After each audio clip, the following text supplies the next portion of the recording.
我哥和几个朋友一起出去旅行，老妈叫我给哥哥了个视频电话，关心一下哥哥。电话接通后，屏幕上露出男人裸露的上半身，胸肌一览无遗。他用毛巾揉搓着头发，自顾自地说着：“你哥在隔壁房间洗澡，他数据线坏了，手机在我这边充电。”我看着屏幕里的画面，久久不能回神。白皙帅气的脸突然凑近镜头，勾起一抹坏笑：“有那么好看吗？要不要哪天当面看？明天可以吗？”我诚恳问道。对面的帅哥愣了一下。啊！这时他那边传来了一阵敲门声，然后是我哥声音：“老宋，我来拿手机。”那帅哥开了门，有些茫然地对我哥道：“你妹妹给你打电话。”我哥疑惑：“林夕。”然后我哥的大脸就出现在了我跟前。我哥看见我，有些稀奇：“哟，想哥了？”“没有。”我实话说话。妈妈让我问问你还活着没。我哥捂住心口：“报复。咱妈生你，绝对是为了报复我当初用她口红在墙上画王八。”我没否认，毕竟我哥小时候没少做过把我妈那个优雅贵妇逼得抱起的操作。又寒暄两句，确定我哥好好的，我俩就挂了电话。挂断之前，我嘱咐他把你的定位发给我。我哥虽然有些不解，但还是照做了。我拿着定位买了当晚的机票，然后和我妈说了一声，就背着我爸出门去了。第二天5点半的时候，我抵达了我哥暂住的酒店。那帅哥的房间很好找，因为5点33的时候，我就站到了他的屋门口。谁呀？林夕。1分钟后，顶着一头乱糟糟的头发的帅哥瞪着眼张着嘴打开了房门。我解释道：“我来看你胸肌和腹肌。”帅哥没说话，木着脸敲响了隔壁房间的门。又迟了1分钟，同样顶着一鸡窝头的我哥迷蒙着双眼打开了房门。干嘛？帅哥木着脸往旁边让了一下。我哥眯着眼抻着脖子打眼一瞅，瞬间来了精神。卧槽，林夕，你大半夜的发什么疯？我指了指帅哥，我来看他胸肌和腹肌，而且现在已经5点半了，不是半夜。我哥咬牙切齿瞪着帅哥骂道：“宋瑜，你他妈没事惹他干嘛呀？”帅哥低头诚恳道：“对不起。”我诚恳道：“没关系，给我看看胸肌和腹肌。”我哥尖叫：“宋瑜，你生怕我爸不杀了我是吧？”宋瑜，斯密马赛轩酱，瓦达西不是故意低干活。我看了眼时间，提醒道：“我回去的机票在6点50。”我哥崩溃：“快他妈给他看，让他看完了赶紧回去。”我看了看走廊的监控摄像头，就在这儿吗？我哥咬牙切齿把我俩薅到了他房间，关上门，不等宋瑜反应，我哥一把撩起他的短袖下摆，看。我扶着下巴开始认真欣赏了。说实话，虽然经常来往健身房，但是像宋瑜这么漂亮的薄肌还是很少见的，轮廓分明，起伏有度，线条清晰，绝佳参考素材。看了会儿，我问：“能摸吗？”宋瑜抓着衣服下摆的手轻轻抱起，咬牙笑道：“妹妹，别得寸进尺。”我哥一巴掌呼到他后脑勺上：“谁他妈先嘴贱的？”宋瑜脸色一僵：“我哥，赶紧摸。”我摇头：“算了，他不愿意，我不喜欢强人所难。”这时，我的手机铃声响了起来，我哥整个僵成了石像。我接通，是提前打好的车到了。我和司机确定好位置，然后朝我哥和宋瑜摆摆手，我回去了。我哥松了口气，抓着手机追了过来。我送你。我没拒绝。我哥把我送到了机场，一直等我坐上飞机才回去。我登机前，我哥再三叮嘱我，千万别让老爸知道这件事，至少别让老爸知道老宋勾引你的事，不然老爸非锤死我不可。我朝他竖起大拇指发誓，放心吧，爸爸什么都不会知道。我哥嘴唇动了动，似乎想骂点什么，最终什么都没骂出口，只是叹了口气，拍了拍我的肩膀，然后咬牙切齿骂骂咧咧道：“老宋这次要是再不把他姐微信推给我，我要他小命。”我回家1周后，我哥笑靥如花的回来了，看得我爸都忍不住疑惑，怎么笑成这样？我哥得意洋洋拿出手机：“你儿子我马上就要脱单了。”我爸疑惑：“你先前不是说喜欢那个叫什么宋林的，但是他弟弟不同意？”我哥：“这还得多亏了小妹。”我爸疑惑：“怎么说？”我哥：“上次宋瑜嘴贱把小妹撩了过去，为了补偿我，他就把他姐微信给我了。”我爸抽皮带：“所以为了别人姐姐，你把你妹卖了？”我哥虎躯一震：“不是，爸，你听我姐哦。”我和我妈一起躺在沙发上，一边追剧一边敷面膜。我妈嚼完嘴里的薯片问我：“你跟那个宋瑜谈了没有？”哦。我妈又咔嚓咔嚓吃了片薯片后点评道：“那小伙长得还行，想谈可以试试。”第二次见宋瑜是在学校。学长，我真的很喜欢你，你就当我男朋友吧，求求你了，你要是不答应我，我就不放你离开。我正找合适的空教室画画时，听到不远拐角方向传来这么一道娇嗔。出于好奇，我在拐弯处抻着脑袋一看，和一脸烦躁又苦恼的宋瑜对了个正着。瞧见我，宋瑜眼睛一亮：“宝宝，你终于来了。”我看了看旁边，空无一人。再扭头时，宋瑜已经大步走了过来。方才抱着他手臂的女生被他一声宝宝震得愣在原地，连手都松了。宋瑜走到我面前，激动地握住我的手。就在我以为他要喊我同志时，他激动道：“宝宝，你终于来了。”这会儿，他身后的女生回过神来，尖叫道：“你是谁？”我还没来得及回答，宋瑜神情骄傲道：“她是我女朋友。”我不是。宋瑜面色一僵，转身正对着我，背对着女生，委屈巴巴地道歉道：“宝宝，我真的只喜欢你，别人我都不喜欢，你别生气了好不好？”说完，又压低声音，快哭了一般，道：“妹子，你是我亲妹子，帮哥这一次。”哥下次请你吃饭成不？我不吃。宋瑜真要哭了。我迟疑了一下，提议道，给我摸摸你的胸肌和腹肌。那女生怒气冲冲走了过来，所以你到底是谁？我坦然看向女生，我是……话没说完，听到宋瑜含泪尖叫，宝宝，你想做什么都可以，只要别再生我的气就行。我对着女生诚恳道，他女朋友。女生一脸不可置信，不可能，绝对不可能。我天天都跟在宋学长身边，他交女朋友，我怎么不知道？我反问他，洗澡睡觉的时候你也跟着？女生脸一下子憋得通红，你跟着了？我看过。女生一双大眼睛睁得更大了，指着我和宋瑜，你们，最后哭着跑开了。见女生离开，宋瑜松了口气。我真是服了，怎么会有女生这么残忍？我对这个话题没兴趣，扭头问他什么时候有空。刚刚放松下来的宋瑜再次浑身僵硬。我掏出手机，现在想不到，可以之后想，到时候微信发我。估计是想起什么了，宋瑜重重叹了口气，带着视死如归的悲壮道，就今天吧。我收回手机。也好。我俩找个了靠角落的空教室，锁上了门，又拉上了窗帘，光线昏暗朦胧。我正要开灯时，被宋瑜制止了。别开灯。我有些懊恼，刚刚只说摸了，没说看，于是按开关的手又收了回来。我走到宋瑜面前，他有些拘谨。你想怎么摸？用手。宋瑜崩溃，我当然知道是用手。我的意思是，算了，我真是服了。要脱掉吗？短袖都行。闻言，宋瑜松开了短袖下摆。那我不脱了。教室安静了一会儿，我见宋瑜没什么动作，主动问他准备好了吗？宋瑜深吸一口气，视死如归般，你摸吧。得到允许，我的手伸向他的短袖下摆，手指刚探进去，宋瑜像是受惊的仓鼠一般尖叫，等等，这就开始了。你不是说准备好了吗？宋瑜捂脸，第一次见面时很难想象他居然这么蠢。我收回了手，要不下次吧。什么？我解释道，你看起来心理压力很大，可以先回去做一下心理准备。宋瑜没说话，好大一会儿，我听到他重重叹了口气。不了，就今天吧，早死早投胎。我点点头，准备好了吗？又是一声重重的叹息。宋瑜道，你来吧。想起刚刚他受惊的模样，我好心又多了提醒了一句，那我摸了。他顿了一下，又说，稍等，我还是脱了吧，总觉得让你手伸进去怪怪的。脱短袖的时候，宋瑜又深呼吸了3、4遍，才做好心理准备。需要我闭上眼吗？我问。我这人一向正直，没有得到允许，一向不占人便宜。宋瑜，那你闭上吧。一阵脱衣服的窸窸窣窣声后，我终于得到了宋瑜的最终允许。手覆盖到那紧致的凸起上时，我听到宋瑜轻哼了一声。为了让他放松一点，我尝试和他聊聊天。你刚刚的声音很像被我上了，不知道为什么，手下的肌肉绷得更紧了。然后是宋瑜咬牙切齿的闭嘴。我听话闭嘴，开始专心感受手下肌肉的起伏。宋瑜呼吸逐渐粗重起来。够了。我疑惑，我才刚摸。宋瑜的声音听起来像是要哭了。我说，别往下了。哦。我左右摸了摸，确实已经到小腹的位置了。宋瑜忍无可忍，抓着我的手往上挪。我不解，我没再往下呀。宋瑜，林夕，你别逼我哭给你看。我看不见。宋瑜，抽噎，我认输，对不起，我不往下了。我只好左右摸摸，确定自己手心现在的位置，差不多肚脐上1寸。因为宋瑜不让往下摸，我只好左右摸着，更好的感受肌肉结构和轮廓。不过宋瑜还是不满意。你快点。我只好加快手掌滑动的速度，在摸到一点小凸起的时候，我下意识按了2下，结果手腕突然被抓住。够了。我辩解道，还有，话没说完被宋瑜打断。下次再说。哦。在听到穿衣服的声音时，我掏出手机，那找你哥要。哦。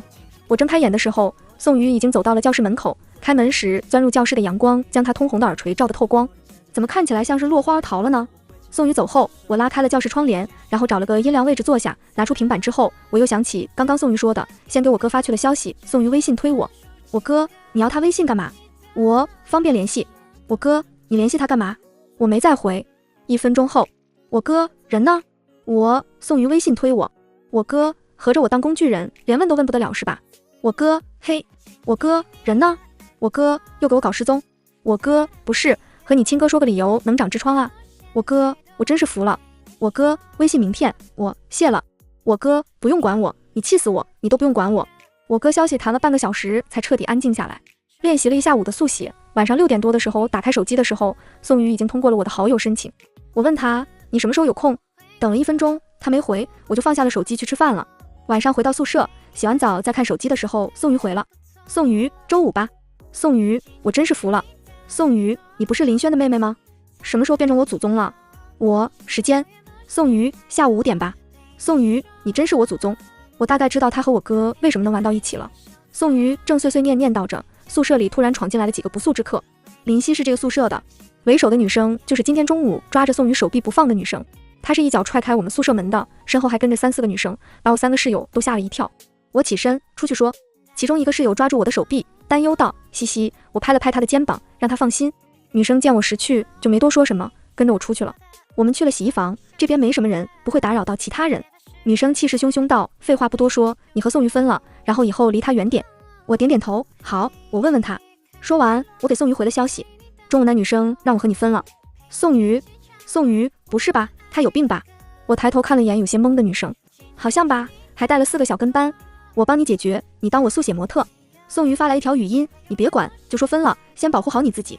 那女生也听到了，瞪大了眼，你怎么问的？我诚实道，我和他说你让我和他分了。闻言，女生瞬间炸毛，谁他妈让你这么问的呀？说着扬起手似乎要扇我，我他妈给你脸了是吧？我单手擒住他的手臂，给宋瑜回了一条语音，当我模特，帮你解决。宋瑜的语音很快回了过来，语气有些急切道，祖宗，你先保护好你自己行吗？女生更生气了，抬起另一只手，被我拽着手臂甩到了一旁。我坚持和宋瑜讲价，当我模特，帮你解决一次。旁边女生暴怒，你们愣着干什么呀？宋瑜，他妈的祖宗，我当，你他妈先保护好自己。我成交。我收回手机，抓住最先冲过来的另一个女生的手臂，借着她手臂的力量转到了第3个女生面前。啪，那巴掌落到了第3个冲过来的女生脸上。5分钟后，5个女生顶着5张红肿的脸颊，一边哭一边骂我。为首的女生气势汹汹骂道，你等着，我要告辅导员，把你开除。我指了指上面洗衣房天花板角落的360度无死角监控摄像头，有监控。最后几个女生哭着跑了。我一边回宿舍一边给宋瑜发消息，解决了。刚发过去，我听到室友的声音，抬头一看，还有宿管阿姨。宿管阿姨急吼吼道，怎么回事？刚刚你哥哥说你被人欺负了，你受伤了没？欺负你的人呢？我乖巧道，抱歉阿姨，让你担心了，刚刚我和他们聊了聊，他们已经走了。阿姨气道，到底怎么回事？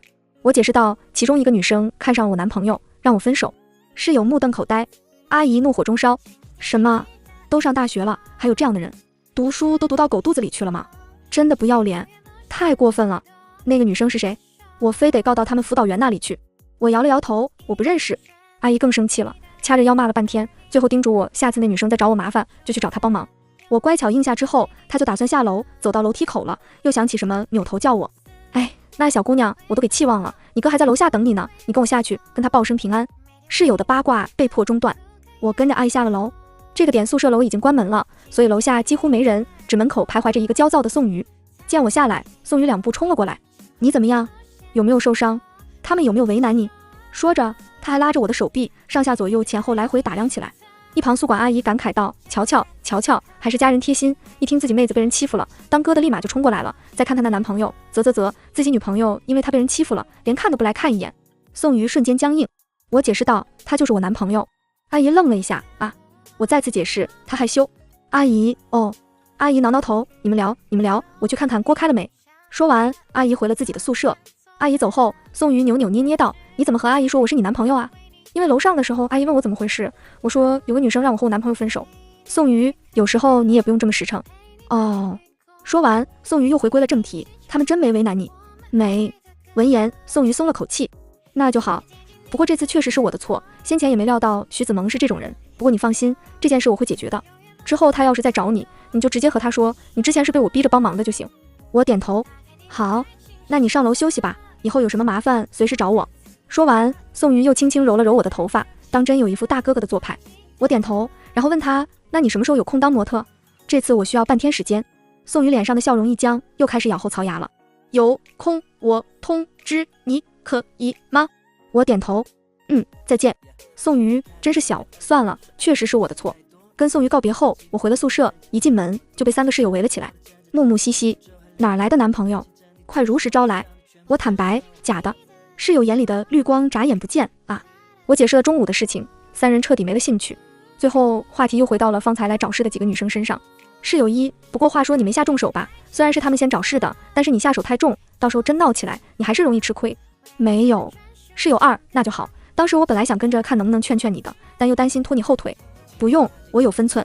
室友3，你是不知道，当时宿管来的时候我吓死了，生怕他看到你揍人，然后不由分说就告咱辅导员。因为我需要半天的时间练习速写，所以之前定好的周5取消了，改到了周日下午。正好画完后直接去学校。不是，裤子都不能穿吗？你到底画的什么呀？不会是什么不正经的东西吧？酒店套房的浴室内，宋瑜探出一颗脑袋，扒着门扭扭捏捏的跟我讨价还价。我一边整理平板文件，一边应答，可以围一条浴巾，速写。我补充道，和上次视频里的一样就可以。宋瑜，你点我呢，是吧？我点头，是。宋瑜咬牙切齿，最终还是红着脸抓着浴巾，顺拐着走了出来。放松。宋瑜，咱俩换换，你放松一个给我看看啊。10分钟后，我刚裹着浴巾踏出浴室半步，被宋瑜推着脑门推了回去。祖宗，你真他妈是我祖宗！把你衣服穿上。我刚刚开玩笑的，行了吗？我换好衣服出来时，宋瑜总算没再讨价还价。虽然浑身上下跟被煮了一样，但说啥做啥，就是话稍微有点多。你画画多长时间了？我看了眼手表，7分钟。宋瑜，不是这个时间，我是问你从第一次学画画开始到现在几年了？我15年。15年，所以你从5岁开始学画画了？那你什么时候开找参考的？我是说像我这种人体参考。12。宋瑜脸色变了变，安静了一会儿，然后又语气怪异地问，那你之前都是找谁当的模特？各种人。又是好一会儿，宋瑜又问，那你也摸过他们的胸肌和腹肌吗？小时候摸过我爸的。宋瑜叹了口气，这个不算，我小时候也摸过，可小孩子的事情不提，我是说除了家里人互相欣赏那种的，你还摸过别人吗？没有。宋瑜有些诧异，你找了那么多参考，没摸过别人腹肌？摸过你和我爸的，其他人没摸过。宋瑜没再说话，侧放的脚步安分地抖动起来。迟了会儿，他又问是，我记得你哥也有腹肌，你怎么不摸？我大为不解，且十分嫌弃地朝他的脸看去。宋瑜朝我比了个 OK 的手势，没再多问。时光流失，日影西斜，宋瑜也越来越放松，动作也越发舒展漂亮。因为还要指导宋瑜摆动作，1个下午的时间，我画了20多张速写，也差不多了。这次就这样吧，辛苦你了。宋瑜有些稀奇，你还会说这种客气话呀？然后走了过来，让我看看你的画有没有画出哥哥的1/1000的帅气。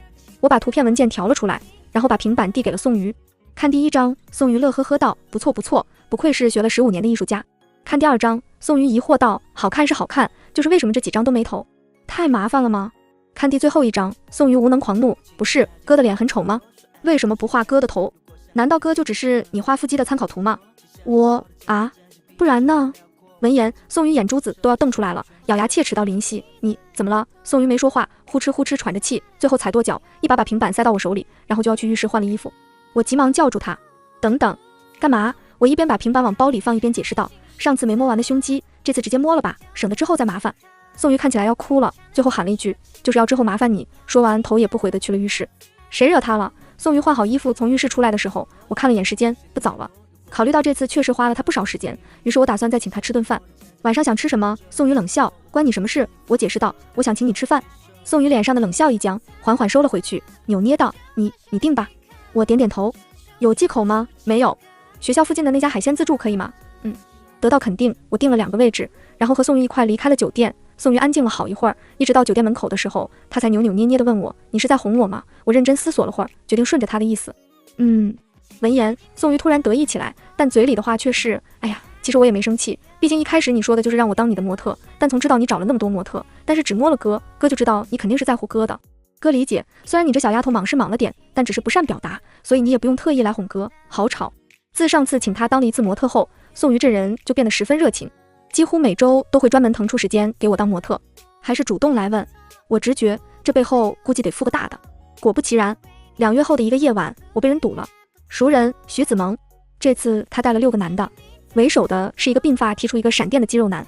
徐子萌狠狠瞪我一眼，然后抓着那个闪电哥告状道，表哥，就是他抢我男朋友还打我。我澄清没抢。徐子萌蛮不讲理道，你就抢了，全校都知道我喜欢宋瑜，追他追了1年了，你还半路插足，你就是个小三，你是个傻逼。徐子萌气得跺脚，你还敢骂我？我没骂，中肯评价。徐子萌气得咬牙，又扭头看向闪电男，表哥，你看他。闪电哥这才发话，小妞，哥看你是个女的，不为难你，只要你做到2点。第一，你抢了我妹的男朋友，分手，然后给我妹道个歉。第二，你上次打了他，让他打回来。你们女生之间的打闹，恩怨结了，我不插手，怎么样？第2个选择呢？我问。不过不等闪电哥开口，我身后就传来了一道熟悉的声音，林夕。我回头，宋瑜已经跑到了我跟前，然后一把把我拉到了自己身后。你们要干什么？对面的闪电哥先是挑眉，你就是那个宋瑜？宋瑜一边回答一边把我往后推。是我，你要找的人是我，和他没有关系。徐子萌气道，怎么和他没关系了？要不是因为他，你还会拒绝我吗？而且上次他还把我脸扇肿了。闻言，宋瑜愣了一下，扭头看我。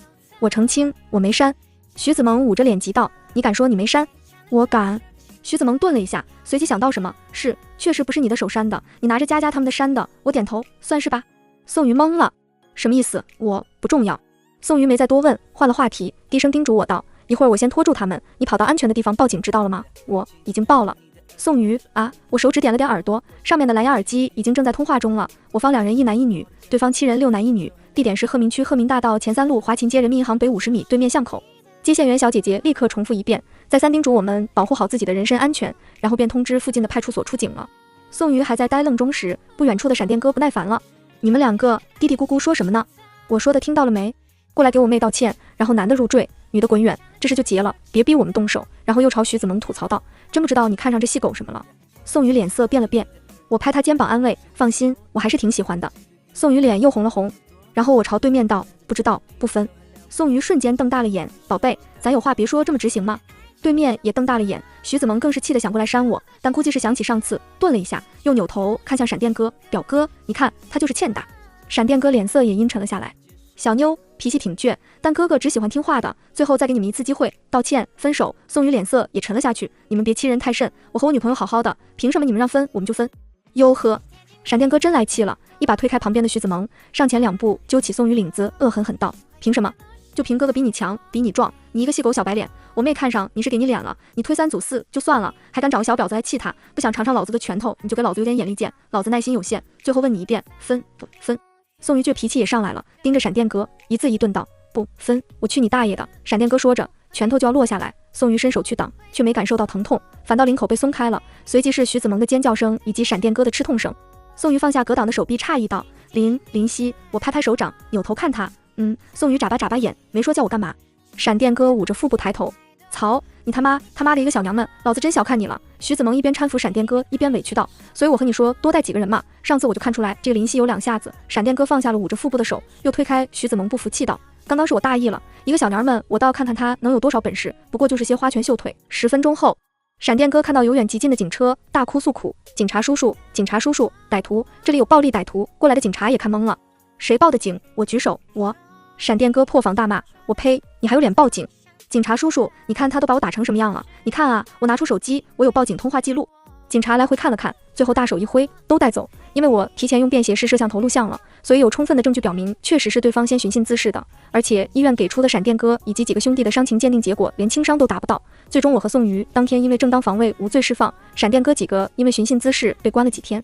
在那之后，我再也没见过徐子萌。自打和闪电哥交锋后，除了徐子萌，在我视野中消失的还有另一个人，宋瑜，而且他很明显的在躲着我。我不理解，但也没强迫他直面我。我哥似乎在感情上也遇到了瓶颈，这段时间愁眉苦脸的。妹呀，你说女孩子的心思怎么那么难猜呀？我没理他，他继续自顾自诉苦。你说我就是看他工作辛苦，说让他别这么拼，以后我养他，他怎么就生气了呢？傻逼！我哥一言难尽看了我一眼，成，你就这么气我吧，气死我以后当独生女，说不定以后想不开了，高考复读还能加分。哎，我真是服了，外边一个憋死人的，里面一个气死人的，我这什么命？不是，老妹儿，你说句话呀，他到底为啥生气呀？我难道不是为他好吗？不是，你都骂我傻逼了，你不能给我2句有用的不傻逼的见解吗？烦死了！我忍无可忍道，问妈。我哥一拍脑门，对哦，老妈这么些年把老爸吃得死死的，我怎么不去问他，反而问你这个单身狗，真是气糊涂了。说着，我哥终于滚了，世界清静了，我得以继续安心画画。1个小时后，我抬头看到了不知道什么时候站在画室门口的我妈。妈，怎么了？我妈款款走到我面前，来看看我失恋的小女儿。我澄清，没失恋。我妈挑眉，是吗？闻言，我妈轻笑，没反驳。迟疑了会儿，我问我妈，我记得花姨的小儿子和我差不多大，要帮忙？我点头，帮一下吧。我妈笑着揉揉我的脑袋，难得铁树开花，等着微信推你。谢谢妈妈。我和花姨的小儿子付彻加了微信后，就开始频繁约着吃饭、看电影、画画了。高调的连我们辅导员都知道我有一个外校的小男友了。再次见到宋瑜是在圣诞节的前夜，我和付彻约着去做了手工，吃了晚饭，看了电影后，他同常见的男友一般送我回了宿舍。快到宿舍楼下的时候，我们站定脚步，昏黄的路灯下，我闭上眼，微微抬头，付彻则低头呼吸交织。就在双唇越来越近时，我听到不远处传来终于躲不下去的宋瑜的声音，林夕。付彻动作一顿，起身低笑道，看来我的任务要结束了呢。我诚恳道，谢了。不客气，记得让周姨把他存的我小时候的丑照删了就行，我会劝他的。短暂讨价还价后，我俩神色淡然地扭头看向宋瑜，他脸色不太好看，盯着我的目光里有些哀伤，跟未成熟的非主流似的。他看向傅彻，嘴角扯出一抹苦笑。他是你男朋友吗？不是，他是我调你出来的工具人。宋宇脸上的悲伤一滞啊。一旁傅彻嘴角抽了抽，你一直是这样说话的吗？傅彻，那我现在还有用吗？我都行。傅彻，那还是没用吧？你们聊，我蹲旁边看会儿戏。应下傅彻的无理申请后，我朝宋瑜伸手过来。找角落蹲的傅彻低声道：我靠，龙傲天。宋瑜估计没听到，迟疑了一下，还是过来了。林夕，我为什么躲我？我直截了当问。宋瑜沉默半晌后道：我觉得自己配不上你，还总是给你带来麻烦。说完，宋瑜的头已经完全低了下去。我疑惑，所以你打算给其他没能力处理麻烦的女生引麻烦？闻言，宋瑜当即否认，不是，这点道德我还是有的。所以你打算单一辈子？宋瑜欲言又止。我换了个问题，那又出来做什么？饶是悲伤的氛围，宋瑜也忍不住嘴角抽搐了2下。不是你调我出来的吗？我没放钩子，你是自愿上钩的。宋瑜又沉默了，好半晌，他轻笑着叹了口气，随即又看向我，我发现你还蛮过分的。虽然是笑着，但是他脸上没什么喜气。他说：林夕，我不信你看不出来，我喜欢你。他说完，我拉着他的领子，迫使他弯腰，随即微微踮脚吻上了他的唇。宋瑜整个人僵在了原地，我放开他的唇，强调道：我配不配？你说了算，你配不配？我说了算。懂了吗？宋瑜讷讷摸了下自己的嘴唇，又眨巴眨巴眼。你刚刚什么意思？不等我开口，后方看戏的傅彻就恨铁不成钢道：兄弟，你行不行啊？姑娘都亲你嘴子了，你还问姑娘什么意思？你真的活该被龙傲天。宋瑜的脸腾的一下涨得通红，不过他没心思反驳傅彻，只是有些手足无措地看着我。那我现在是你男朋友了吗？不是，我还没告白。林夕，我喜欢你。不对，我什么都没准备。啊呀，太突然了，林夕，我什么都没准备呀，你让我空着手来告白啊？你等等，我现在就订花和蜡烛。我脸色沉了下去，敢跟我玩尬的，弄死你啊！宋瑜羞得闭嘴了。迟了一会儿，他又问道：那我现在该做点什么？我笑道：宋瑜，我也喜欢你，答应做我男朋友就够了。灯光折射下，我骤然看到宋瑜眼角的泪花，他笑道：我答应你。全文完。